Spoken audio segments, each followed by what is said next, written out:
growth, to like really experience dynamic growth, requires massive amounts of discomfort. And that I'm going through the process of separating this fact from this feeling. What is this feeling actually coming from?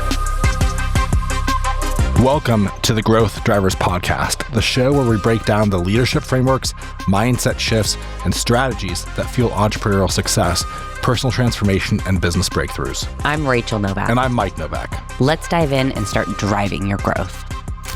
Welcome back to Growth Drivers. It's Mike and Rachael Novak. And today we're going to be talking about growth and embracing discomfort. So this is going to be a really good conversation. Check out thewarrioragent.com for our latest products. We just put some new stuff up there, some awesome new trainings, coaching programs, awesome stuff to go check out, including a 58 module buyer and seller class that's on sale right now for $297. Yep. We've got my CEO, the Becoming the CEO modules coming up in the next couple of weeks. And also launched the Wartime CEO Mastermind. So ladies, if you're interested in that, go to thewarrioragent.com/CEO and you'll get some info on that. See if we already got a couple ladies signed up. I'm pretty excited about it. So that starts May 7th is the first call. There you go, ladies. All right, let's dive in. Growth and embracing discomfort. So this kind of idea came in my mind when I was having a conversation with an agent a couple days ago. He was explaining to me where he's at now.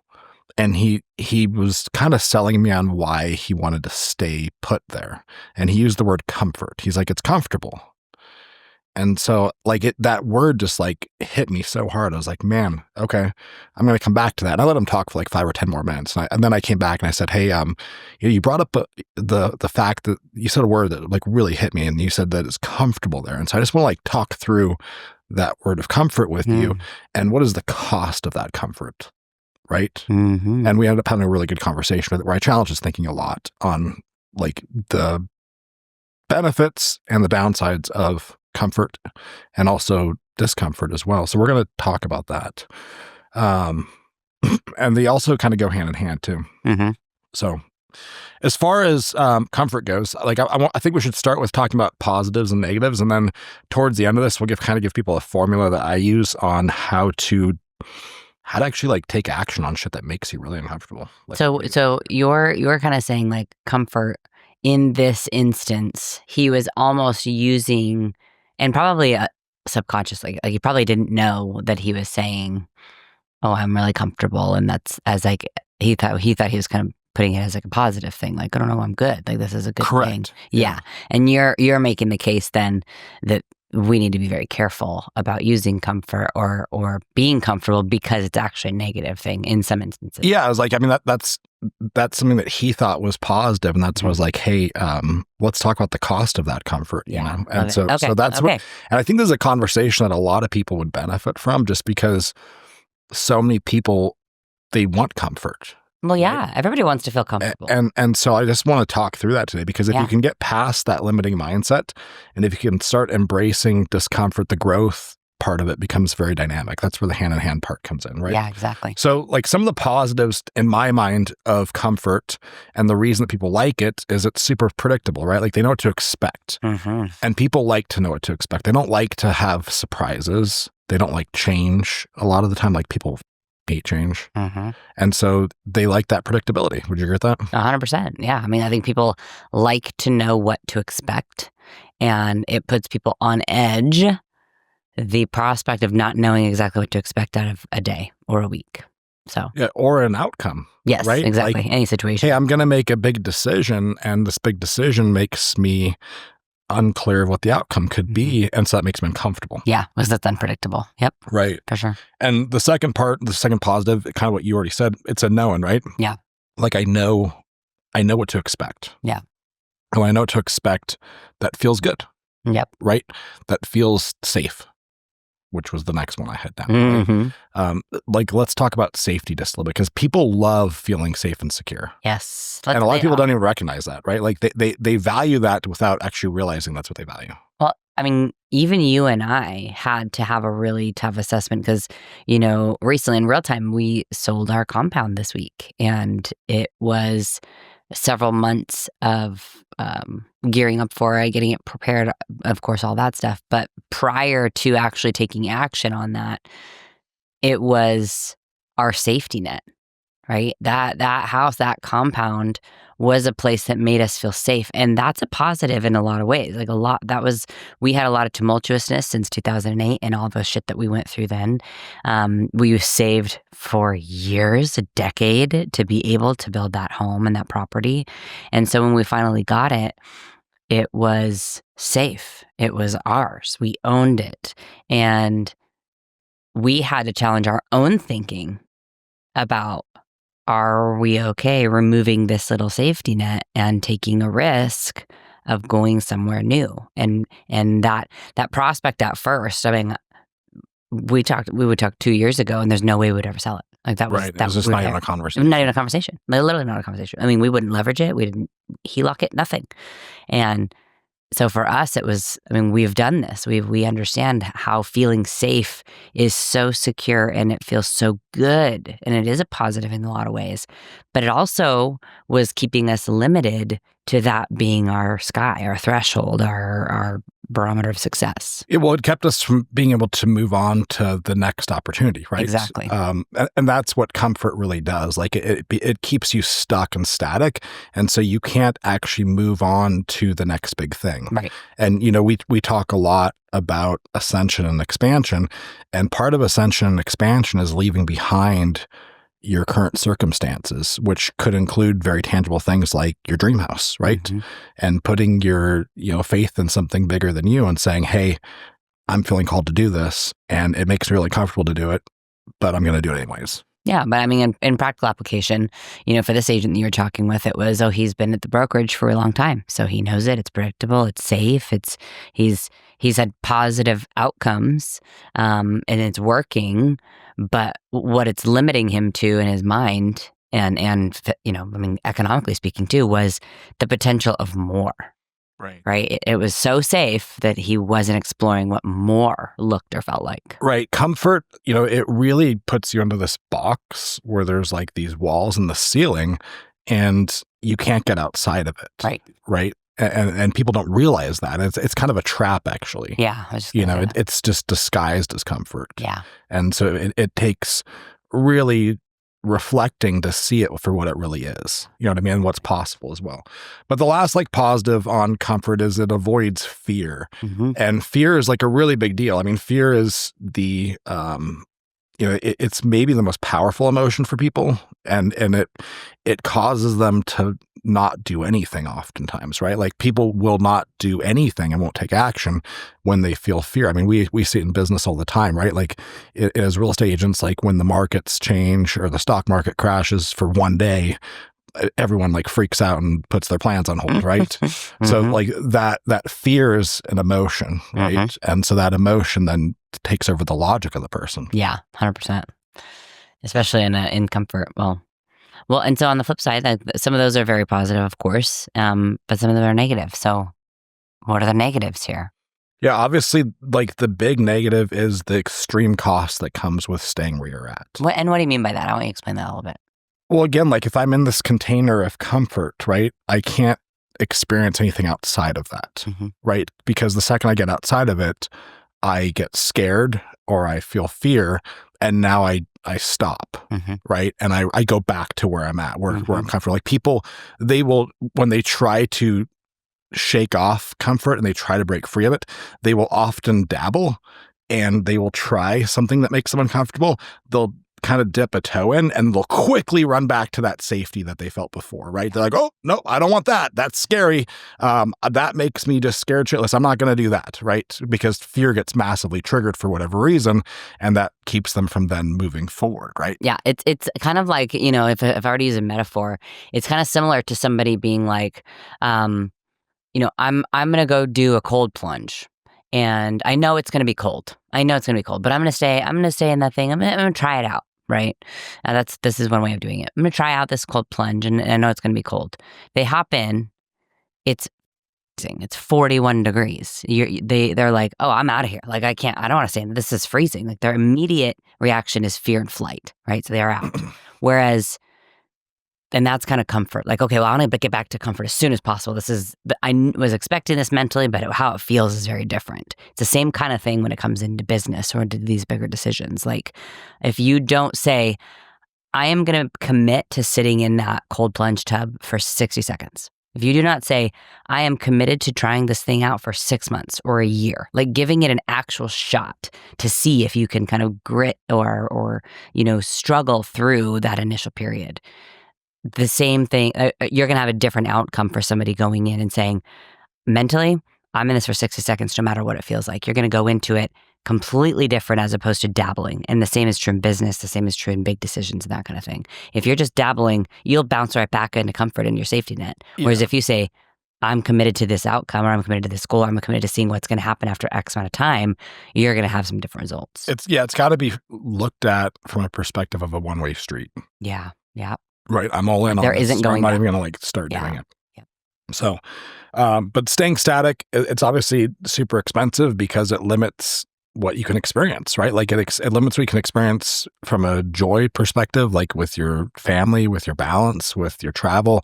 And then it also is expensive from the perspective of business opportunities, right? Like you're not going to be able to go explore other options that are out there, other ventures, other opportunities because you're unwilling to explore that and you're scared, right? Yeah, exactly. You're just stuck.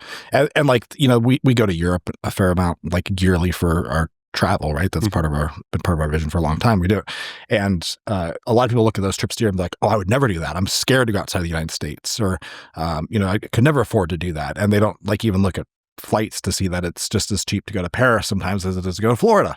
We're actually flying to Italy for cheaper than I could fly to Miami. Right. Or that like any big city in Europe is just as safer and just as dangerous as any big city in the United States. Mm-hmm. So just things like that. Yeah. And that becomes like a lens that people look at everything from. It's not just like travel or business, but it's like how they look at their entire life. Yeah. It's such a good point. Right. Yeah. So a couple things like that I have just found, growth, to like really experience dynamic growth requires massive amounts of discomfort. And that discomfort is and most people, they won't even start down that journey. And then the people that start down the journey often will not finish the journey. They will run back to that place of safety that they had before. Like we're 100%. Well, I think that again, it kind of comes back to like the commitment level of being okay, being uncomfortable for a season in order to get to the next evolution of who you are, right? Like when people come into like our organization or we're coaching people into business or into real estate in general, like this is not a test to see who's like the smartest and the most skilled. Like getting into business for yourself or getting into this industry especially is who can take kicks to the face and struggle and grit the longest, who can outlast everyone else while also building the same skills. Like you put everybody in a level playing field with skill sets and with opportunities, it's going to be the people that can be resilient enough to continue to take the hits and be uncomfortable that are going to grow into that much better.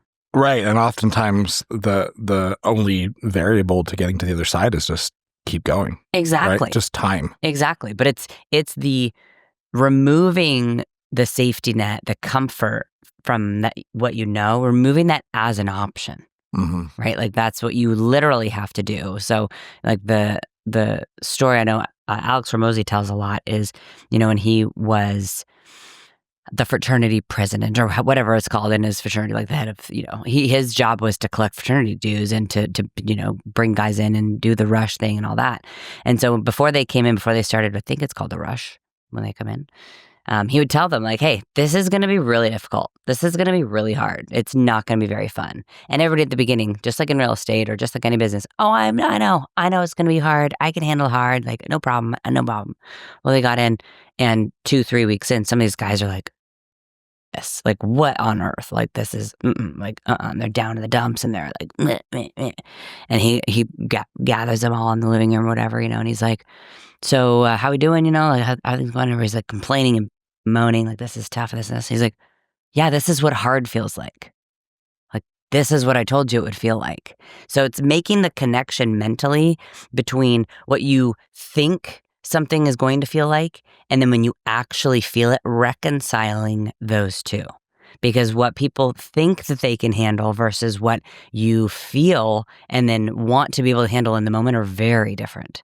Yeah. When I've experienced that, and I have experienced that in life multiple times, that dynamic is where you've underestimated the amount of pain you're about to experience. Yes, right? exactly. Like, you didn't actually mentally prepare for what you were going to do. You just kind of jumped into it. And because you weren't mentally prepared, you were caught off guard. Yes. Right. And now you're making an emotional decision. Right. As opposed to fulfilling a commitment you may have made to yourself. Right. I remember when I was climbing mountains, like when I was like really just starting, there'd be times where I would be like on a summit day and I'd be like, wow, this is way harder than I expected. Like I'm talking like 100 times harder than I expected. Like I thought hard was hard. This is like near impossible. Like snow conditions, the altitude, being 12 years old. Details. Like having a Navy SEAL yelling at you and about to punch you in the face if you don't keep going. Like just like a whole nother level of pain and discomfort that I hadn't like really wrapped my head around. Like that to me, like that's where like people really like the guys that experience massive transformation and growth, they have the ability to mentally walk down that path before their body experiences it. So they've already experienced that pain. They visualize it. This is why visualization is so important. And so they've already experienced it. So then when it actually happens in real life, they're like, oh, this is what I expected, right? This actually isn't as bad as I thought, right? Like I don't think I've been caught off guard with how painful or difficult something has been for a while. Like just because I've already, at this point in my life, I have a practice where I will like visualize it before it happens. Yeah. You know what I'm saying?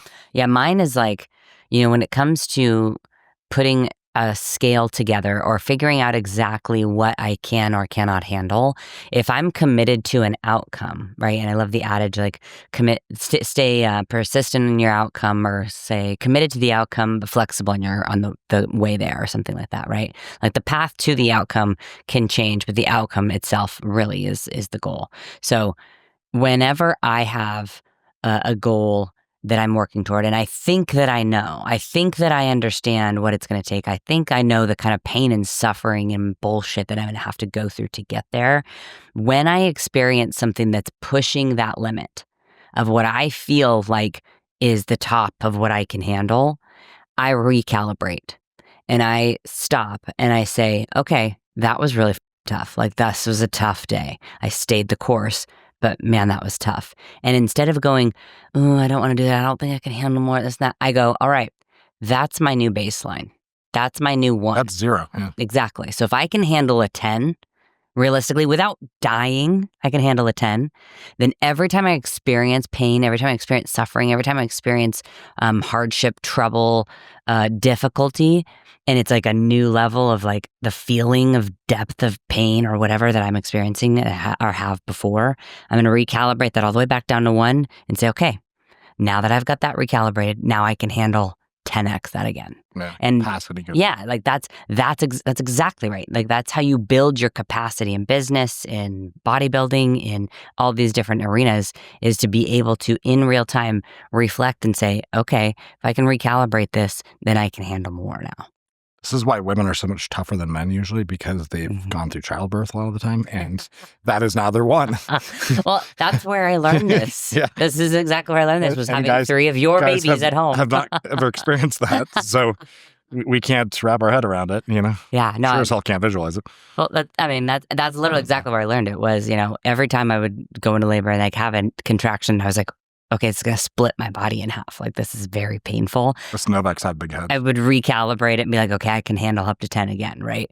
Those were the toughest things. If I can have 3 Novak babies, man, I can do anything. So let's give people kind of a framework with which they can look at discomfort, they can look at fear, and they can maybe make a better decision where they're going to want to embrace it a little bit more. And I think the reality, the truth here is that most people won't do this. Right. Like, just going to name that. Like, I'm talking like 98% of people. Like, it's the vast majority that won't even ever detach from the comfort and the safety, right? But for those like 2% of people that will, a lot of them will then turn back, like we talked about. And this is like really elite few that will actually see at the distance. And so, like, I think if you kind of have a framework to look at this from, it's going to give you a better chance of making it through. And maybe that 98% turns like 96%. Just a few more people. So when I look at fear and discomfort, I really see them together. And so I try to think like, what is giving me this feeling of fear? And what is causing it? Like, is it something that's unknown? Is it fear based on worst case scenario? Have I identified what the worst case scenario is? Is it based off of logic? Is it based off of emotion? Is it based off of a past experience or trauma?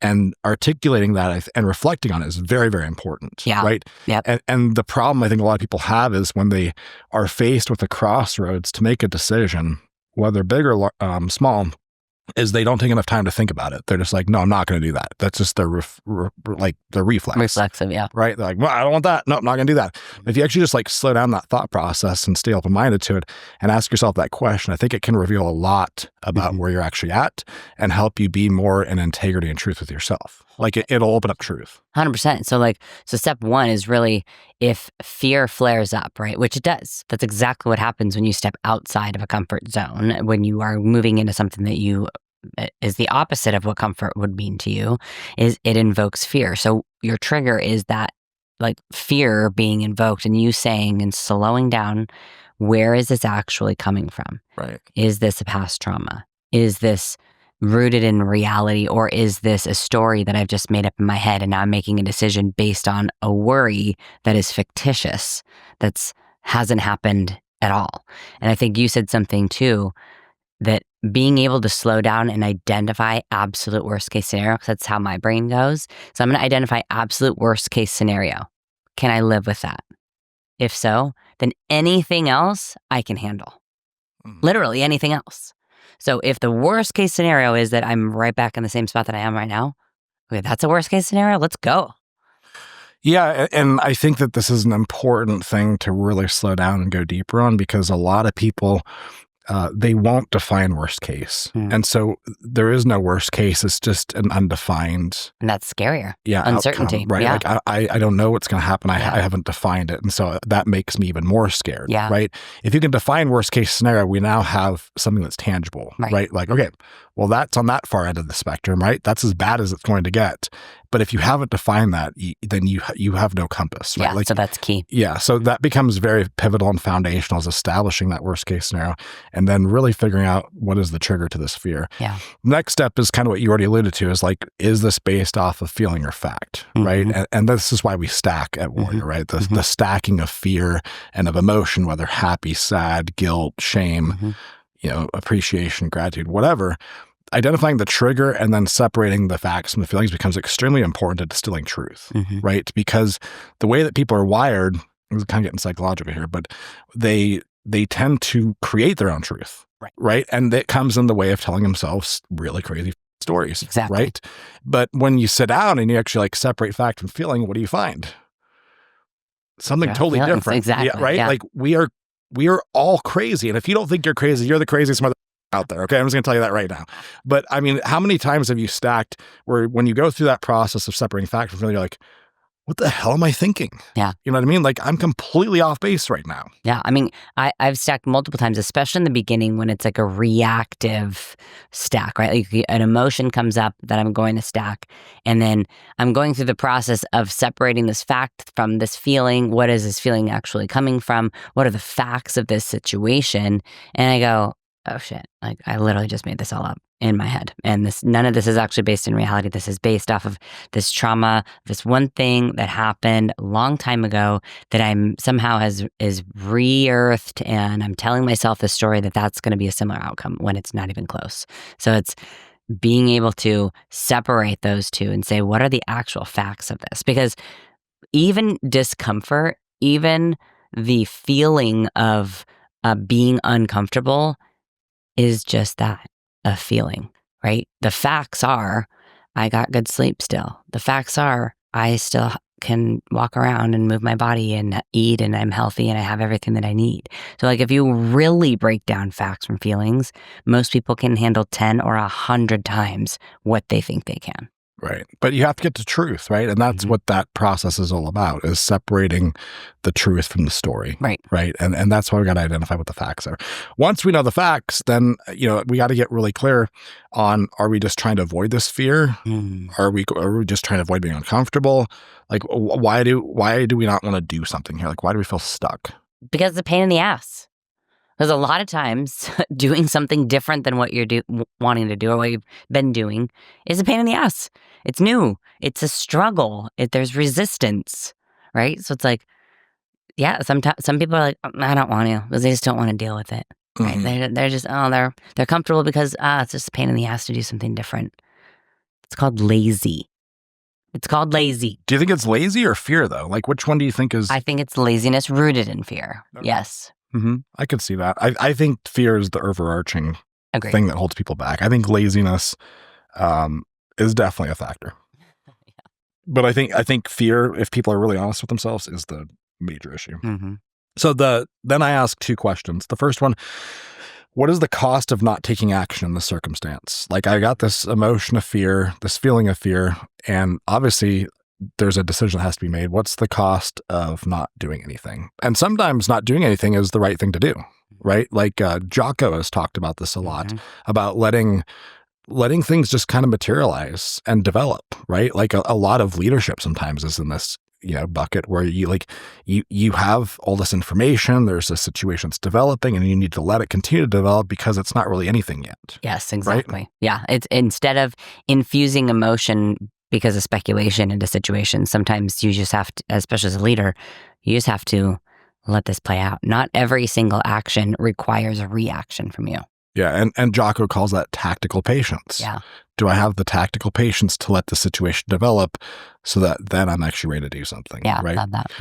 And then what's the opportunity if I say yes? Like, what doors could this open for me? Right? And I think if you look at it from that perspective, then I think you have a framework to make better decisions. 100%. But still, a lot of people are going to stay stuck, right? Of course. They're still not going to leave that place of comfort. They're going to stay stuck in that pit. They're not going to climb up to that next peak because it just scares the shit out of them. Well, and as you were saying that about how, what is the opportunity if I say yes and embrace it? Sometimes you don't know. Like, you don't know exactly what the opportunity is, right? And I think, there have been situations and opportunities in our life that we've taken because we trust either the person or we trust the situation that it's going to be positive in some way, even though we don't know it. And even that, like negative or positive, not knowing an outcome is what keeps people from moving, right? Is what keeps them in their safety net. So if I'm taking a risk and there's more downside than upside, I'm going to really, really closely assess that. If I'm assessing a situation and there's way more upside than not, that's going to be a little bit easier to take a gamble on. But both sides are uncertain. I'm uncertain what the outcome would be over here, and I'm uncertain of what opportunities I may have over here. But if you are committed to growth, which is the whole point of this podcast, which committed to growth personally, professionally, in every domain, then understanding that there are way more potential positive opportunities with this decision and being committed to then going through that process of discomfort and whatever it throws at you will result in significantly more growth. I think what you're getting at is faith. Yes. Right? I have faith this is going to materialize into something that's going to be good for me. Exactly. So I agree with that. I mean, we're really transparent here. So let's walk people through like the decision of selling our house. Like, I mean, that was like we said, it invoked fear in us. So how did we get through that? What were our fears? What was the fact? What were the feelings? How did we determine what to do? Yeah. I mean, so it really, for us, kind of came down to, where we're at economically, right? Where we're at financially. When we built that home, we used everything we had, right? We had been saving and scourging and busting our asses and putting everything away that we possibly could for years. We rented for 12 years. Yes. Literally. Living way below our means. Way below our means. Our spending plan, which we'll get into a different time, not a budget, it's a spending plan. But our spending plan was very modest. Like we were modest about it. And when we had the opportunity to build that property, for us, we poured everything into it. all of our finances, like worked our asses off to get this. So we had attached so much emotion to that property because of what it took to get there. That's why it felt so safe. That's why it felt so comfortable. So for us to separate facts from fiction or facts from feelings and start saying, we are not in the same place anymore. We kept, once we spent the money to build that property, we kept the same habits in place that we had for 14 years or 12 years and continued to save and continued to invest and continued to live well below our means. And so, people hearing this, that didn't give us an excuse to go blow our money. That didn't give us an excuse to go buy crazy things. Like, we were still incredibly fiscally responsible.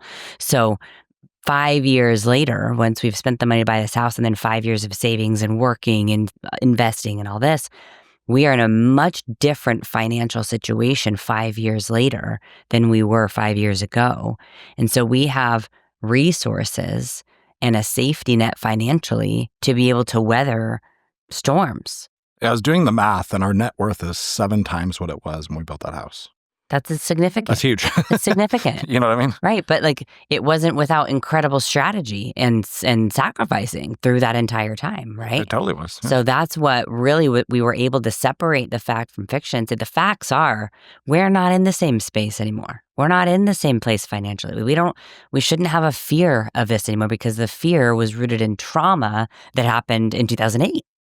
Well, we had always labeled that house like, this is our forever home. We said that all the time, and we had built it with that intent. And so we had to confront reality that things had changed, right? Exactly. We no longer wanted to drive 40 minutes each way to get to the office.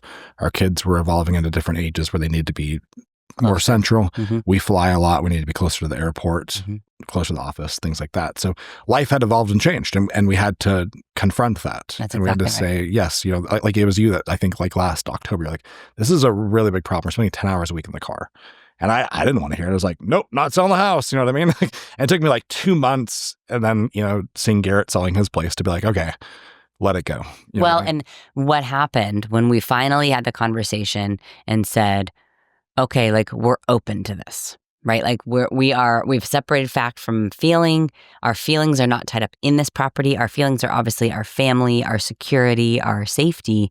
But the facts are, if another kind of property came up or if the right opportunity comes up, then we will know that we can move forward. And so it was the decision that we made to be open to that opportunity when the opportunity came.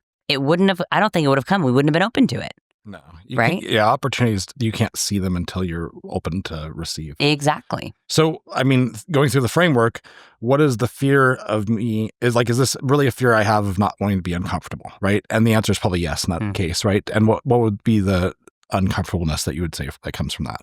The tumultuousness of not living in that property and living in a rental temporarily is very uncomfortable. Yeah, that's a big part of it. And of course, the potential unknowns of what the house would sell for and how fast it would sell, if there was a lot of uncertainty. That was the big one to me, right? We have no idea. We had a house that's very hard to value. Mm-hmm. We had no idea what it was worth. Mm-hmm. And we didn't know, you know what I mean? And so uncertain. Then what is the cost of not taking action in that circumstance? Well, for us, it was our productivity, right? And it was some quality of life. It was like, hey, we're going to each spend 10 hours a week in the car. Yeah, which is a lot. I can only make so many phone calls in the car. Right. What other costs would there have been from not taking action there?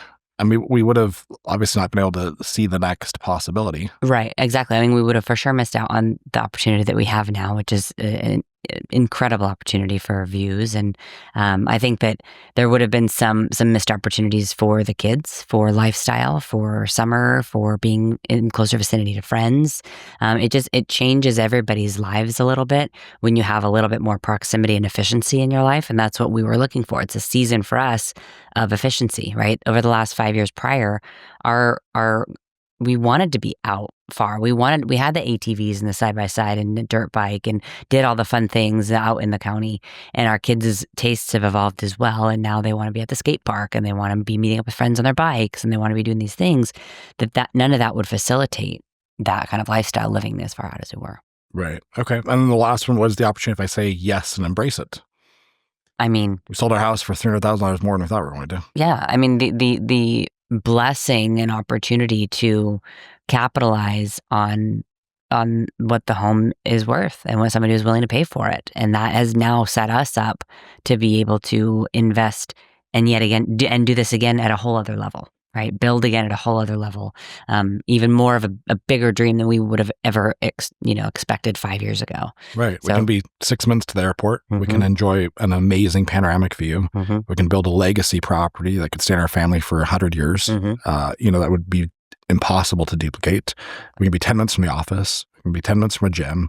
Like there's all of these opportunities. There's actually like way more opportunities than there is potential risks. There's way more, but it was all uncertain Right. when we first made this decision. It was the separating fact from feeling and recognizing that we are willing to go through discomfort in order to be open to something bigger. So what was, again, like, working through this matrix, what was the worst case outcome that you had in your mind that you're okay with? I mean, worst case was we move into the rental and we sell the house for like the minimum that we thought might be possible. We'd still have... Which was how much? About 1.6, 1.7 was like what we were kind of thinking was potential worst case. But we'd still, like, worst case would be that we moved into a rental, we have that, and now we're shopping because the land falls through or the building department says no to our plans or whatever we actually want to build on this property is we're unable to. So then worst case is we get out of that contract and we go find something that would be very suitable for our family, right? That we don't like absolutely love. It's not like ours. We didn't build it. That would be worst case to me, which again, I would be able to live with, right? Like what we decided. It would have been fine. Yeah, we would have been totally fine. So like that's the thing is when you're able to bookend these potential opportunities or uncertainties with this is worst case, and I'd be okay with that, that changes the entire conversation around making that decision. Yeah, to me, it was thinking it just might not sell for a certain number because it was so hard to know what the value was. But I ultimately just decided like I'm willing to have the faith with which you described earlier. I'm like, I got faith that this is going to work out. And if it doesn't, I'll live with it. Yeah, you know we'll deal. Yeah, exactly. So I just think it's helpful to give people like a practical example of how we apply this and how they could apply it too. Because it sounds like hypothetical and like theory. And I love tactical, like here's a real life example of how you could actually do this. So the last thing I just kind of want to wrap up with as people listen to this and think about it is to really like ask yourself a question like, when's the last time you did something that made you really uncomfortable? And I ask people this question because I realized last September, it had been like 3 years since I had done something that made me uncomfortable. And I was in a very content, happy place, traveling all the time, making great money, great kids, amazing wife, like seemingly having it all, right? But I hadn't done anything that made me massively uncomfortable. And so I was actually kind of feeling stuck. Yeah, kind of bored. Well, I'm just like, okay, there's got to be more to life than just this. But that's kind of like a weird way to look at it when you seemingly have everything that you could ever want and more. Right. But you still want more. Right. Or you want you want like a challenge or a mission, or you like, this is the way that I'm wired. You're absolutely spot on. And this is something I was going to say earlier, because I think what happens to a lot of people is when they get like, they're so comfortable and so content that they go on autopilot, things get a little complacent. And then what naturally starts happening is self-sabotage starts setting in. And so instead of having something to build or work for or grow toward or create or do, they're now nitpicking their spouse, or they're now, getting pissed off at their kids because they're, for whatever reason. So turning devices. Yeah. They turn to whatever, alcohol, weed, porn, gambling, whatever it is, as opposed to being like, no, if I channel this energy that I actually have, like humans are meant to produce, humans are meant to grow and build and create and evolve. And if we don't do that, then you're going to see a massive amount of self-sabotage, which is what we see in society. We see people turning to vices. That's why these huge, vice industries are multi-billion-dollar industries, because people are bored. So that's what they use their energy on. As opposed to if we channeled that into growth, discomfort, creating, building, the sky is the freaking limit when it comes to what we can do or create. Yeah, and I really think like humans are meant to expand, like especially like men, like especially very driven men. They are best when they have a mission, whether that mission is in the gym, if it's like planning a trip, like I like to do, if it's building a business. Like we are best when we got something big that needs to be tackled. I don't know why we just are. You know, women are the same though. It's like we all want purpose. That's really what you're describing. That's why this is purpose. Yeah, like you want purpose. Like what is the reason that I am here? Is it creating something? Maybe not everyone wants to be famous. Don't mistake famous or micro celebrity with purpose. They're very different. Do you have an impact on the immediate people in your life? Are you creating something that you're proud of and can look back and say, wow, I've done this? That's purpose. Right. So I leaned into making some very uncomfortable decisions. Selling our house was one of like maybe 5 or 6 of those. And it completely has changed my perspective on things, you know? And so that's where like life starts to get really fun and interesting again. Yeah, you know exactly. What I mean? So again, like think back, when's the last time you did something uncomfortable? If it's been a while, it's time to come off that mountaintop or get out of that pit, whichever one you're in, because you can be in either one and be stuck, and do something that's going to make you grow and ascend and transform and make you really, really uncomfortable. When you look at fear, like, and this, I'm going to talk to men for a second, because men will look at fear and they will pretend like it doesn't exist. Especially like that's how I was for a very long time until like 4 months ago. Six months. And I'm going to tell you that it's very few men that can acknowledge that fear to another man, but most importantly with themselves. And when men can actually acknowledge that fear with truth instead of pretending like it doesn't exist internally, that's when things get really powerful. Like if we look at the warrior code starts with obviously real facts, which is what we've been talking about a lot of this, like finding the truth, right? But then raw feelings is the second part of the code.